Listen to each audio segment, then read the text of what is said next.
Nico Williams is back in the news today. David Austin has had something to say about Nico Williams. We've also been linked to a player from PSG, and also the latest on Isaac and Kieran Tierney. So let's get to it. This is a latest on from David Austin on Nico Williams. Mikel Arteta would like to sign Nico Williams in this window, but finances involved make it highly unlikely. His release clause stands at 58 million euros, and when the size of his salary is factored in, it becomes even more difficult. A summer transfer is more plausible. So, according to reports from David Austin and also other outlets, Arsenal do have the money to sign Nico Williams, activate the release clause 58 million euros.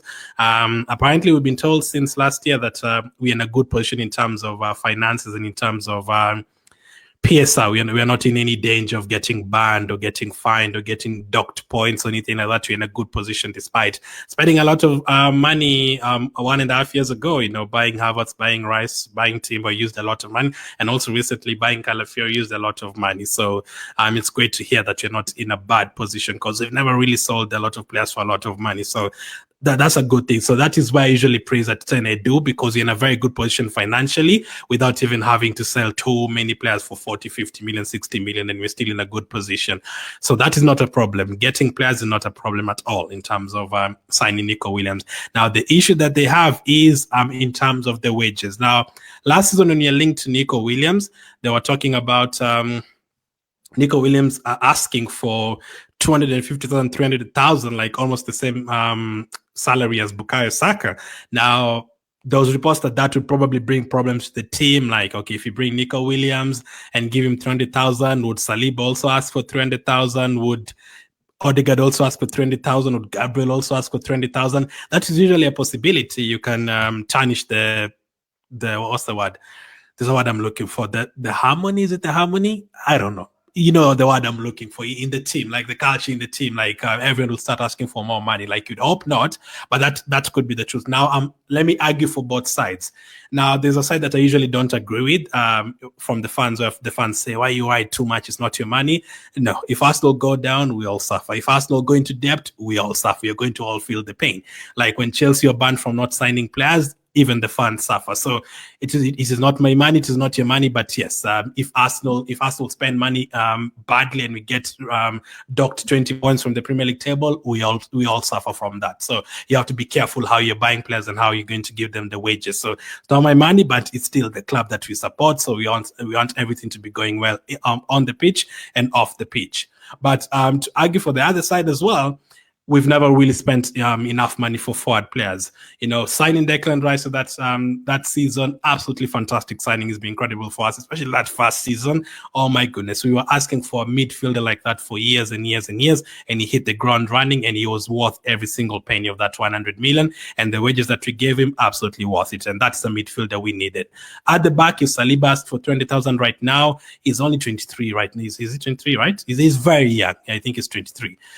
He's a generational defender, William Saliba. Like, he can be here. If we give him a new contract, we start winning trophies, and he's happy to stay at Arsenal, he can literally be there with Gabriel for another 10 years.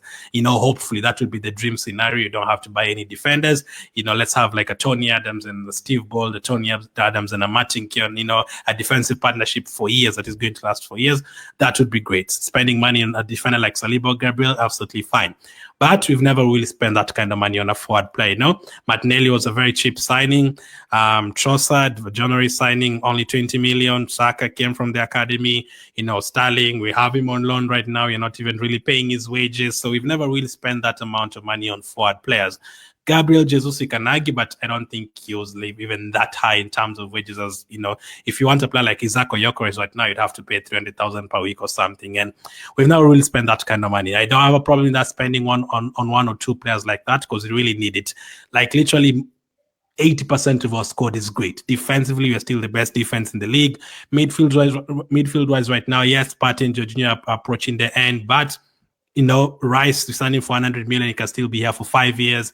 Odegaard is still fantastic. Partey's still here. Jorginho is still here for the rest of the season. Marina's just been signed. In midfield-wise, I think we're still in a better position than we are for sure 2 years ago. 3 years ago, when you had Guendouzi and those players, El Neni, you cannot compare it right now. Up front, we don't have players like that, and I think it's definitely worth it. If you got a wing and a forward player and gave them those wages, I think it will definitely be worth it, because that is literally the only piece that you're missing to start winning trophies. Literally the only piece that you're missing in the puzzle. So Nico Williams, last season I didn't think he was going to come to England anyway. I thought he was definitely going to go to Barcelona, but the Barcelona having issues with finances and signing players and registering players, maybe how long could he wait? Maybe he could be like, okay, listen, I'm just going to go to England. Last time Arsenal and Liverpool wanted him, but now with Liverpool, the likes of Salah potentially staying, like the better team for him to go, he's definitely going to play, probably will be Arsenal. So that would be an absolutely fantastic signing if you actually got him through the door. Now,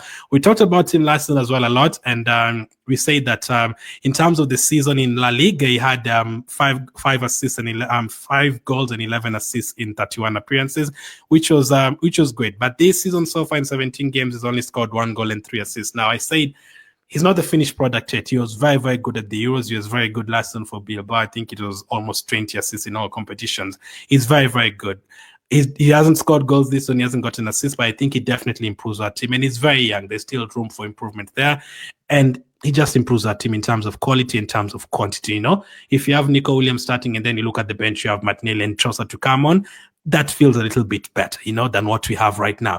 Even if Trossard is starting and then he doesn't play well for 50 minutes, and then you look at the bench, you have Nico Williams to come on, that definitely feels better than what we have right now. So even if he was not a good player, in terms of quantity, definitely helps us, but he's a very, very good player. And I think in terms of quality and quantity, is a good addition to the team. So Nico Williams, for sure, I'll take him. And yeah, for that kind of signing, I'd get it, because we're in a very good place financially. Why not? You've never really spent that kind of money on forward players.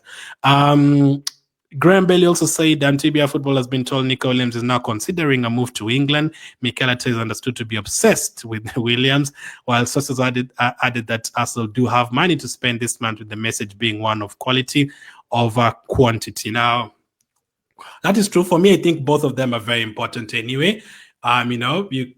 Yes, you can sign an Isaac right now for 200 million, but I still don't think that is enough in terms of quantity. If Trossard or Martinelli gets injured, we are back in the same place. We don't have enough players to come on in the winger position. So I think it's very important to look at quality and quantity right now. I think we need 2 forward players right now. Nico Williams would be absolutely perfect, and another player. That would be perfect for me. We do need 2 forward players, because my worry is if Martinelli or Trossard right now gets injured for 2-3 months, it's over. One of those players will have to play every single game, and they're already not playing that well. And Havertz has been sick, and Odegaard has been sick, and Saka and Sterling are missing. Neuer is now missing.